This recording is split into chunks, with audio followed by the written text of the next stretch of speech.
Very Welcome deep. to Drink Champs 3, ladies and gentlemen. Yes.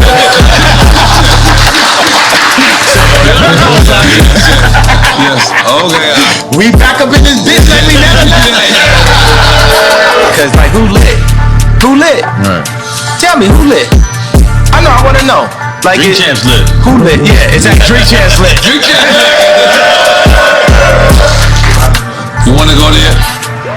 Yeah, let's go. You want to go there? I don't know why you go on Drink Champs. I said, you understand that our numbers did 3 times the numbers of when Kim was on SNL, right? You understand that, right?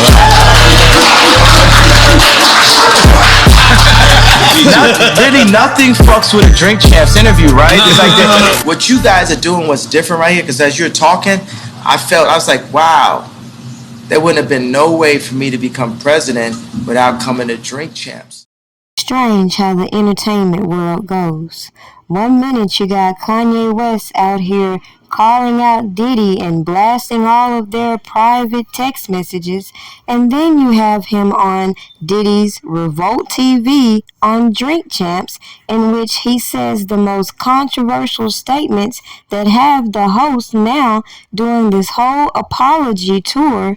But as we see, a lot of these individuals have no problem having Kanye West on their platforms to voice his opinions, no matter how far-fetched or perplexing they may be. Yet a lot of people will gravitate toward the most salacious and overlook the major emphasis that he brings with everything he says. Now, obviously, this content has been removed as a result of all of this outrage, and let's explore why this content has sparked such a debate. Don't forget to like this video, share it, and subscribe, and make sure your notifications are on all. What? ACP, did you see this? Look, if it ain't official Dana J, Levi for Kelly, Primadonnanews, I don't even want to see it. Just take the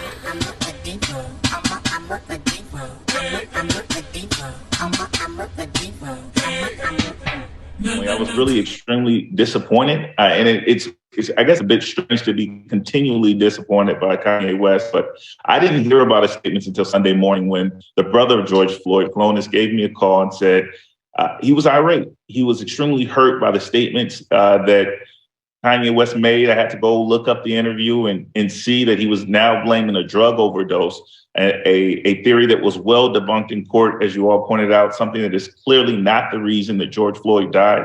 He died as a result of Derek Chauvin's knee and the other officers compressing his body in a prone position. And now he's promulgating those statements anew in a way that it almost seemed designed to cause the family distress. And so they reached out to me, specifically his brother, and asked that we begin to investigate whether or not we can restrain him from making such statements and hold him accountable for the misinformation that he's putting out there.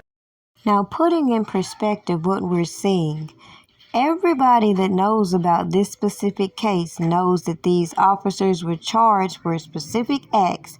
Everybody knows the details surrounding this man's passing. Yet we're going to let salacious details trigger us to a point that we're going to disregard all of that and be so outraged at what he's saying that now we're going to move into conversations deeming him anti-Semitic. It's interesting that when voices become so powerful, they pull that same card.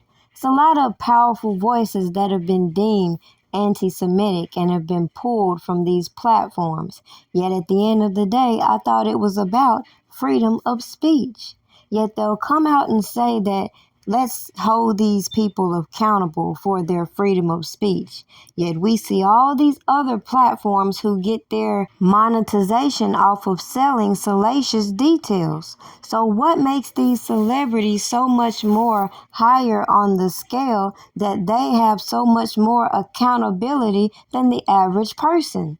Maybe if you thought about some of these contracts that these celebrities are at constant war about and how they're paid and endorsed to keep these certain images, and when they go against the grain and start speaking out and maybe even doing things that would provide a loophole for some of these contracts.